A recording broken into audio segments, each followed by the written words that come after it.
Good morning wherever you are.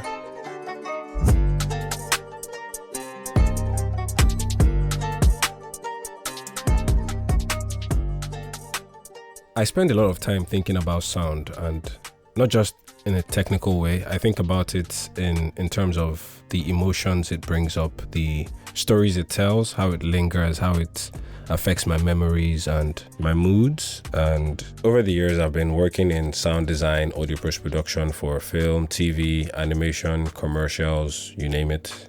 And it's been over 500 projects and more than 5 years. And in these years of making every effort to craft the right mix for every scene, I've had so many experiences, so many discoveries, so many thoughts that I never really shared. And so on this random day, I have decided to create the Echo Chamber podcast. So this is not a lecture, this is not a masterclass, but this is more like my personal sound diary. That's diary with an emphasis on sound, because I'm not going to be talking about my emotions. Maybe that'll be a different podcast, or maybe I'll save it for my therapist. It's a place where I'll talk about things I've learned in the industry, things I'm still figuring out, and the things that just fascinate me about sound and storytelling. Maybe one day I'll have a guest or two, and maybe it will be educational. You might find it entertaining. But yeah, this is my log. I hope you find something here that sticks with you and something that you can learn from. Welcome to the Echo Chamber.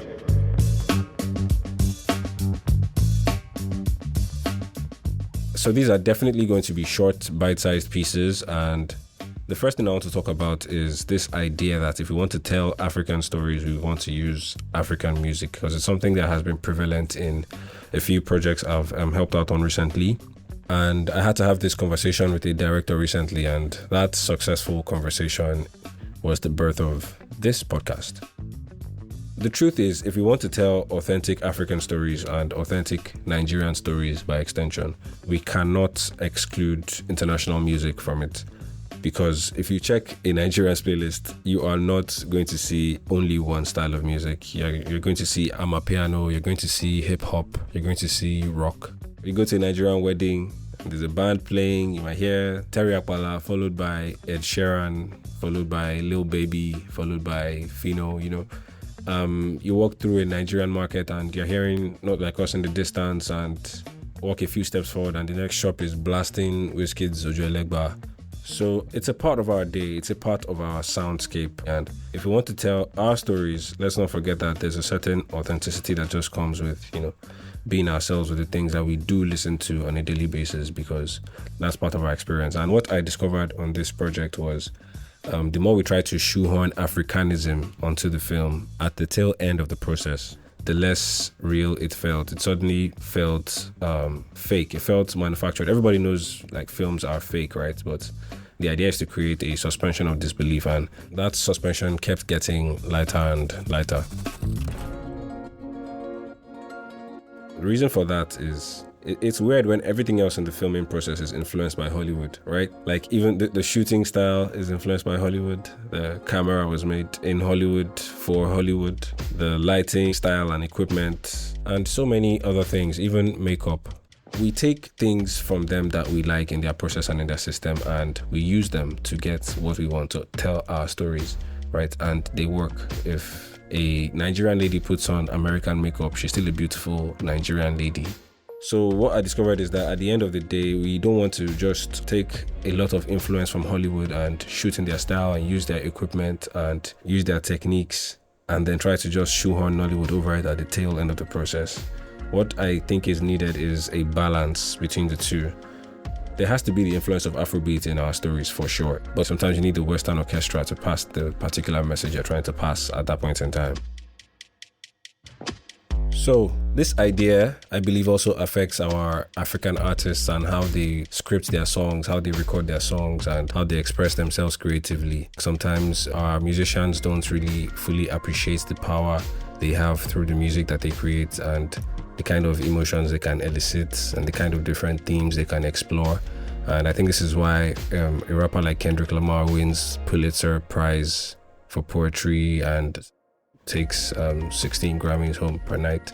It's because of this approach, this thematic approach to his music, And I believe if we approach our music in a thematic way, it will tell our stories more authentically, no matter how we tell it, or no matter what sound we use to tell it. One thing I realize is I've met many artists that say they are trying to find their sound, but they are trying to find their sound restricted within a particular genre. But the world of music is so vast. Those 12 notes, even those 12 Western notes alone, have been used in so many ways, and trying to restrict ourselves creatively to explore this music in only one way might actually be shooting ourselves in the foot. Because what if you haven't found your sound because you haven't tried to make it yet?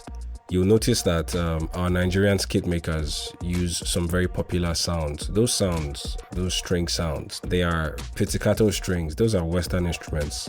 But there's a certain emotion they elicit that cannot be mimicked by any other instrument, because every single one of them has their timbre and it has the emotion it elicits, and it has where it is needed and where it works. And so there are some styles of music we cannot divorce from. And I just feel like what we need is more African artists exploring these different sounds. Why don't we have a lot more African artists and, Nigerian artists making cinematic styles of music? Try your hands at these things. Populate the industry with different styles and genres, because all of them have their uses within our stories. And that's when we begin to get authentic African stories, because we're having African voices and African people in this music that we already enjoy within our films and stories. And that's the point of this whole episode, which is that, there's a place for you to be you. As a musician, if you want to make only African styles of music, which I think is important, we need to make sure that there's African music in every one of our films. And so if you are that artist, make sure you kill it, make sure you make it your thing. And when African music is needed, you are the person to go to all the time. And that will unlock so many doors. But if your inspiration comes in the form of an 808, then you can't hate on it. And a good example of this is a project which we just concluded, Grind, the series, season 2. It's going to be on Amazon Prime. So this series is an African series. Obviously, it's a Nigerian story. It's a very fast-paced story with many club scenes, and so we had to score this both diegetically and non-diegetically with a lot of third-party music. And the music edit of this project was very fun, tasking, but interesting and rewarding.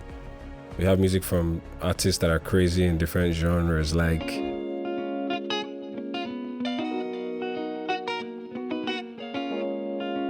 the variety is insane, and it really boosts the story. The story is amazing. That's it. That's all I have to say for this episode. Next time I'll probably talk about something like, making or breaking the sound of your film, and talk about some films. I'll see how easy this is going to be for me. And yeah, there's something I found out recently, which is that if you open up your browser and you type the letter T, the first website that comes up every time without fail is theotherthrone.com. It's a very strange thing that Google does now, but if you do that and you go to that website, theotherthrone.com, you get to see my portfolio and a lot of the things I've worked on. It's definitely a lot more up to date than my Instagram, because there's somebody on it. And so that's all I have to say. Unbox yourself in. Cheers. The Echo Chamber is brought to you by Fisayo Adefolaji.